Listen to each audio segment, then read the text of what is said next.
Hello guys, good morning back to my channel PM ব্লগে আপনাদের স্বাগতম। আশা করছি আপনারা খুব ভালো আছেন, আমিও ভালো আছি। আর এই যে বাইরের পাহাড়টা দিয়ে আজকে ভিডিওটা স্টার্ট করলাম। আর দেখো ওয়েদার কি সুন্দর, আকাশের মেঘ মানে এত সুন্দর লাগছে দেখতে। দেখছো কি ভালো লাগছে দেখতে, অপূর্ব।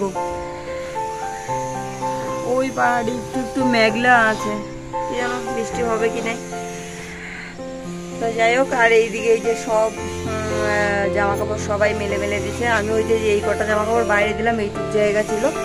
আর ওই ম্যামের ঘরের উপরে ওইখানে ছাদে মানে এসে হচ্ছে কাজ হচ্ছে, তো আমার এই জামা কাপড়গুলা আর বাইরে দিতে পারলাম না।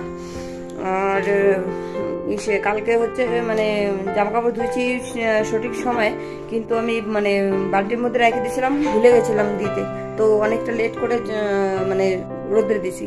আর এই যে সব কিছু মানে এই করছি, এই বিছানা টিছানা উঠানো হয়ে গেছে। আর এই যে ঘর মোছা কমপ্লিট হয়ে গেছে, ঘর মোছা কমপ্লিট। আর এইদিকে হচ্ছে আমার রান্নাও কমপ্লিট হয়ে গেছে। এখানে যে ভাত করে উপর দিয়ে দিছি, আর এইখানে হচ্ছে এই যে মাংস চিকেনটা আর কি গরম করে নিয়েছি। আজকে আর কি রান্না করবো বলো, রান্না আছে। আর এইখানে যে শাক ভাজিটাও আছে, গরম করে নিয়েছি। হচ্ছে আজকে আমার পিরিয়ড হয়েছে, তো ডিউটি গেছিলাম সকালবেলা, তো আসার পরে পিরিয়ড হয়েছে, তো ঘরে আইসা আর মানে লেট করে নিই। আর সেই ফটাফট মানে ঘরটার মুছে দিচ্ছে, একবারে চান করে উঠছি। আর এই জামা কাপড়গুলো কোথায় দিব, মানে বাইরে কাজ হচ্ছে, মানে এখন দিতেও পারছি না, জানো তো, দিতেও পারছি না বাইরে জামা কাপড়গুলো। একটু একটু ভিজা, মানে অত যে ভিজা তাও না। কালকে রোদ উঠছিল ঠিকই, কিন্তু আমার মানে ধুয়ে না অনেকক্ষণ মানে পার্টিতেই রেখে অন্য কাজ করছি, আমি ভুলে গেছিলাম বাইরে দিতে, পরে দিছি আর শুকায়নি। তো যাই হোক, এখন বাজে হচ্ছে 10:30। তো এক জায়গায় কাজ না করে দিলাম, পেটে প্রচন্ড ব্যথা হচ্ছে, মানে কোনো কিছু বুঝতে পারতেছি না। আমার কখনো এরকম পিরিয়ড হলে ব্যথা হয় না, আজকে কেন যে ব্যথা হচ্ছে, মানে কোমর শরীরটা প্রচন্ড হারে ব্যথা, এত পেটের ব্যথা, মানে টিকতে পারছে না, দাঁড়ায় থাকতে পারছে না, এতক্ষণ শুয়েছিলাম। আর ভিডিওটা আপলোড দিলাম, আজকে লেট হবে, মানে নেট চলেই না আমার, কি বলবো বলো। আর ওই 1.5 GB করে নেট দেয়, আর দিনে আর কতটুকু চলবে বলো। মেয়ে আবার এখন মেয়ের স্কুল বন্ধ, 5 দিনের ছুটি দিছে এক্সাম শেষ হওয়ার পরে। তো এখন বুঝতে পারো, বাচ্চা কাচ্চা ঘরে থাকলে পরে তো মনে করো মোবাইল দেখতেই থাকে, নেট তো যেতেই থাকবে, নেট তো অফ করা হয়নি, চলছে। ঠিক আছে, এখন কটা খাবো, এখনো অব্দি খাইনি, 10:30 বেজে গেছে, এখনো খাইনি। মানে কথা যে বলতেছি না, খুব কষ্ট বলতেছি, মানে এত পেটে ব্যথা করতেছে। আর মেয়ে সকালবেলা মানে আমি ডিউটি থেকে আইসা ওকে দুধ আর বিস্কুট দিয়েছিলাম, সেটা খাই নিয়েছিল। আর আজকে অন্য কিছু করিনি সকালে খাওয়ার জন্য। তো ঠিক আছে, খাওয়া দাওয়া করি এখন।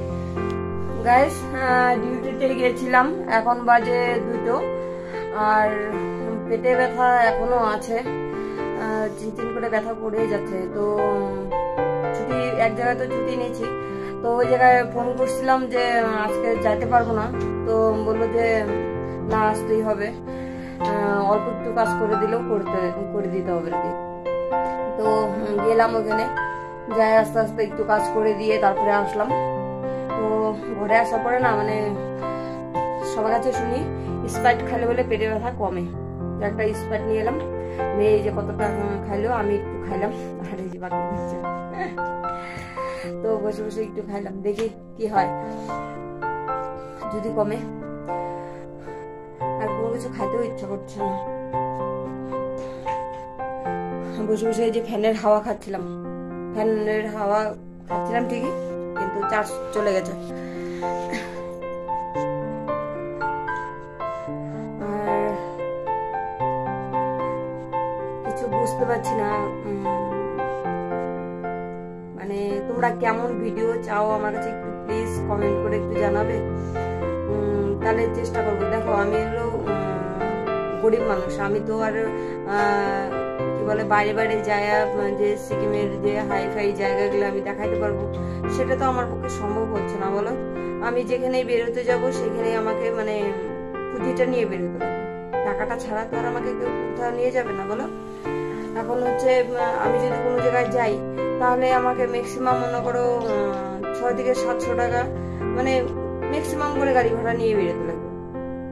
আর এখানে গাড়ি ভাড়া প্রচুর। যারা যারা গ্যাংটক বাজারে ঘুরতে আসছো তারা অবশ্যই জানো যে গাড়ির মানে কোনো জায়গায় গেলে পরে কেমন মানে রেট নেয়। আর কোথাও গেলে পরে লোকালে যদি যাই আমার 1 ঘন্টার জায়গায় 7 ঘন্টা লেগে যাবে, মানে যদি মানে পার্ট টু পার্ট ভাবে যাইতে চাই, মানে এখান থেকে ওইখানে ওখান থেকে ওখানে এভাবে যাইতে হবে। আর যদি আমি রিজার্ভে যাই তাহলে আমাকে মানে সময়টা কম লাগছে কিন্তু টাকাটা বেশি লাগছে। মানে আমার তো মানুষের বাড়ির কাজ বুঝতেই পারো যে আমি যে কাজ বন্ধ করে আমি এদিক ওদিকে ঘুরবো সেটা তো আর আমি পারি না বলো। একটা দাদা না দিদি আমি বুঝতে পারছি না, সে কমেন্ট করছিল যে তুমি মানে কিছু ওই জায়গার ভিউ ভালো ভালো দেখাও, কিন্তু আমি কি দেখাবো বলো। যেরকম তিস্তা নদীর অনেক কিছু ঘটে গেছে সেগুলা আমি জানি, কিন্তু জানা সত্ত্বেও আমি যে সেখানে যাই আমি শুট করবো সেখানে যাওয়ার মতো সামর্থ্য আমার নাই। বাচ্চাটাকে নিয়ে এখানে থাকি, গৌড় ভাড়া 5000, আর হচ্ছে পরিস্থিতিটা তো আমার বুঝতে হবে বলো। আর আমি যে হাইফাই ইনকাম করি সেটাও তো আর ইনকাম করি না। আমার এখানে আমি থাকি ঠিকই, মেয়েটাকে এখানে লেখাপড়া করাচ্ছি, কারণ ও হচ্ছে একদম 3 মাসের থেকে এখানে মানে ওর জন্মস্থান বললেই চলে। ওর যখন 3 মাস বয়স তখন ওকে নিয়ে এখানে চলে আসছিলাম। তারপরে ওর বাবা যখন মানে মারা যায়, 3 বছর আগে মারা যায়, 2021-এ মারা গেছে। তো যখন মারা গেছে তারপরে আমি বাড়ি চলে গেছিলাম 4 মাসের জন্য। আমি ওখানে 4 মাস ওখানে ছিলাম। তো ওইখানে মেয়েকে স্কুলে অ্যাডমিট করে দিয়েছিলাম। তো ওর ওইখানে মেনটেন করতে পারতেছিল না, প্রচুর প্রবলেম হচ্ছিল। তারপরে এখান থেকে মানে যারা নাকি ওর স্কুল টিচার, তারপরে টিউশন টিচার, তারপরে এখানকার পাবলিক যারা মানে যারা আমাকে মানে এত বছর থেকে আমাকে দেখে আসছে, ম্যাক্সিমাম মনে করো আজকে ও তো মানে 9 বছর চলছে ওর, আর মনে করো 9 বছর থেকে এখানে মানে কন্টিনিউ যাকে বলে, মানে আমি এখান থেকে যাইনি, 9 বছর থেকে এখানেই বসা আমার। তার আগে তো মনে করো বিয়ের আগে তো এখানে ছিলাম। টোটালে আমার ম্যাক্সিমাম 11 হ্যাঁ হয়ে যাবে, 11-12 বছর হয়ে যাবে। তো এত বছর থেকে আমি এখানে আছি, তো এখানকার অবস্থাটা আমার আলাদাভাবে হয়ে গেছে। তো বাড়িতে যায় আমারও প্রবলেম হচ্ছিল, তো ওর বেশি হচ্ছিল। মানে আমাদের ওখানে তো বাংলা সবকিছু, তো ও মানে বাংলাটা ঘরে আমরা বাংলা বলি, কিন্তু ও তো বাংলাটা অত সম্পূর্ণটা জানে না। আর যেহেতু ক্লাস মানে তখন নার্সারি ইউকেজি পার হয়ে গেছে, মানে 1-এ উঠে গেছে, তখন মানে ওর বাবা মারা গেল। তো ওর মানে ভাষায় প্রবলেম হচ্ছিল, তারপরে পড়াশোনায় প্রবলেম হচ্ছিল। তো এত কিছু মানে মিলায় মিশায় প্রচন্ডই প্রবলেম। তাই বুঝে আমি তারপরে সিদ্ধান্ত নিলাম যে এখানকার লোকে যেহেতু আমাকে এতটা সাপোর্ট করছে, কিন্তু আমি বাড়িতে আমার পরিবার বলতে আমার বাবা আর মা আমাকে সাপোর্ট, আমার তো ভাই বোন এমনকি পরিবারে আর কেউ নেই, আমি একা। তো আমার তো প্রবলেম হবেই। তো বাবা মা বললো যে ওইখানে গেলে পরে আমাদের প্রবলেম হয়ে যাচ্ছে, মানে বাবা মার প্রবলেম হয়ে যাচ্ছে। তো এইখানে আমি একা থাকবো, বাবা মা ওখানে থাকবে, তো ওইগুলা নিয়ে প্রচন্ডই প্রবলেম ছিল। তো এখানকার লোকের সাপোর্ট দেওয়ার পরে পরে আমার মা বাবা বললো ঠিক আছে কোনো ব্যাপার না, আমরা যাই তোকে সাপোর্ট দেবো। তো আমার বাবা মা ওকে নিয়ে আমি এখানে চলে আসি। তো এখানে এসে অ্যাডমিট করানোর পরে স্কুলে এখন মেয়ে মানে ভালো আছে, ঠিক আছে, ওর কোনো প্রবলেম হচ্ছে না। আর ভাষা ওর মানে চলচলন সবকিছু মিলায় মিশায় খুব ভালো চলছে। কিন্তু ঘর ভাড়া আর আমার মানে খাওয়া খরচা, এখানকার সবজি যে দাম, আমাদের ওখানে 20 টাকা হলে এখানে 40 টাকা হয়, তাহলে বুঝতে পারো কি পরিস্থিতি। মানে সবকিছু মিলায় মিশায় আমি মনে করো প্রচন্ড টানাটানির মধ্যে দিয়ে আমার মাসটা যায়। যখন নাকি মাস শেষ হয়ে যায় না, মানে 2-3 দিন এমন যায় যে আমি কি খাবো চিন্তা করে বাঁচি না, এরকম পরিস্থিতি হয়। তাহলে আমি কি দেখাবো বলো? আমি যতটুকু পারি, আমার ঘরে যতটুকুনো হয় আমি অতটুকু শেয়ার করার চেষ্টা করি। তোমরা প্লিজ আমাকে একটু হাত জোর করে বলছি, তোমরা প্লিজ আমাকে একটু সাপোর্ট করো, যাতে আমি মেয়েটাকে নিয়ে একটু ভালো থাকার চেষ্টা করতে পারি। মেয়েটাকে একটু পড়ানোর জন্য এখানে আসি। মেয়েটা যদি দাঁড়ায় যায় তারপরে তো আমার আর কোনো টেনশন নাই বলো। এখন তোমরা যদি আমাকে একটু সাপোর্ট না করো আমি কিভাবে চলবো বলো? এদিকে যে আমার মানে সাপোর্ট দেওয়ার মতো যে আরো কেউ আছে সেটা তো না। আমার বাবা যে হাই ফাই মানে ধনী সেটাও না। আমার বাবা খুব মধ্যবিত্ত পরিবারের বিলং করে, একদমই গরিব বললেই চলে আমার বাবা। কারণ আমার বাবার ছোট্ট একটা মুড়ির বিজনেস আছে। মুড়ির বিজনেস আর কত টাকা হয় বলো? আর ওই দাদা না দিদি আমি জানি না সঠিক, তো জিজ্ঞাসা করছিল আমার বাড়ি কোথায়। আমার বাড়ি হচ্ছে জলপাইগুড়ি ডিস্ট্রিক্ট, একদম ছোট্ট একটা গ্রাম থেকে বিলং করি আমি। আর আমার শ্বশুর বাড়ি শিলিগুড়িতে ছিল, আমার হাজবেন্ডের বাড়ি। তো কি বলবো, তোমরা প্লিজ আমাকে একটু সাপোর্ট করো। তোমাদের কাছে আর কোনো কিছুই চাই না, আমার মেয়েটার জন্য প্লিজ আমাকে একটু সাপোর্ট করো। তোমরা বুঝতেই পারছো আমি কি পরিস্থিতির মধ্যে আছি। সকালবেলা উঠে মনে করো আমাকে 4টার সময় উঠতে হয়। সকাল 4টার সময় উঠে মনে করো ঘরের যতটুকু পারি আমি কাজ সেরে, আমি যদি ভিডিও শুট করতে যাই ওগুলা, তাহলে আমার টাইমটা ওভার হয়ে যাচ্ছে। আমি মানে কন্ট্রোল করতে পারছি না নিজেকে, জানো তো, যে আমি কোনটা রেখে কোনটা করবো।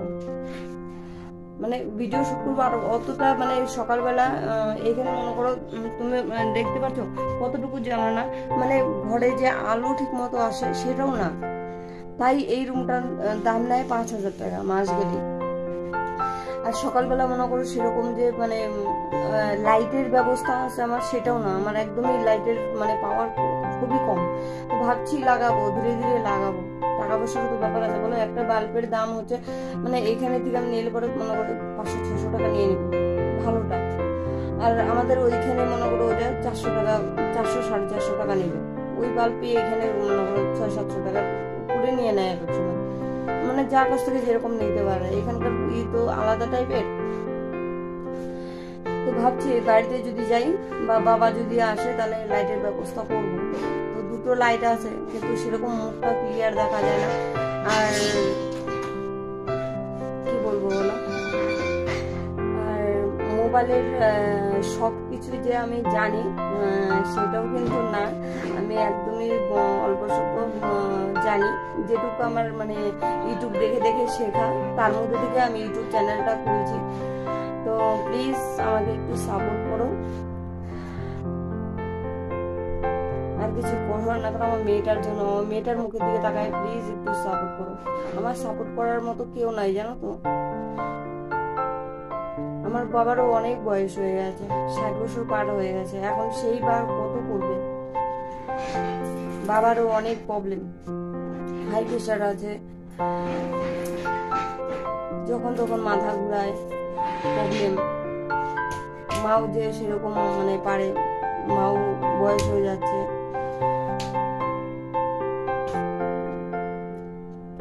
তো সকালবেলা ওই কালকে রান্না বান্নাই আছে, আজকে তো পেটে ব্যথার জন্য সকালবেলা অল্প একটু ভাত খাওয়া ডিউটি দিয়ে গেছি, মানে এখন অব্দি পেটে ব্যথা করতেছে। তো ঠিক আছে, পরে আসছি। গাইস এখন বাজে রাত্রি 9টা, আর আমি শুয়েছিলাম সারা বিকেলে আজকে শোয়া।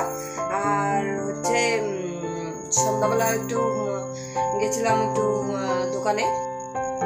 তো এখান থেকে আসার পরে রুটি বানাইলাম, রুটি আর হচ্ছে দুধ। তো এখন দুধ রুটি খাওয়া হবে রাত্রে।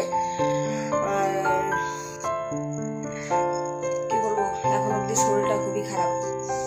তো ভিডিওটা আর আজকে বানাচ্ছি না, কারণ আমার ছোট ছোট ভিডিওগুলাই দিতে হয়। কারণ বেশি বড় ভিডিও করে করে আমার নেটের প্রবলেম হচ্ছে, মানে যাচ্ছে না আমার। ওই 15 মিনিট 20 মিনিট 1 ঘন্টা এরকম মানে কোনো কিছুই যাচ্ছে না। 15-20 মিনিটের যদি আমি ভিডিও করি তাহলে আমার 2 দিন লেগে যাবে। তার জন্য আমি ওই 10 মিনিট 12 মিনিট এরকম করে ভিডিও দিচ্ছি। তো এই যে এখানে দুধ আর রুটি নিয়ে নিছি, তো দুধ রুটি খাবো। তাহলে ভিডিওটা আজকে এখানে এন্ড করছি। সবাই ভালো থেকো, সুস্থ থেকো আর সাবধানে থাকো।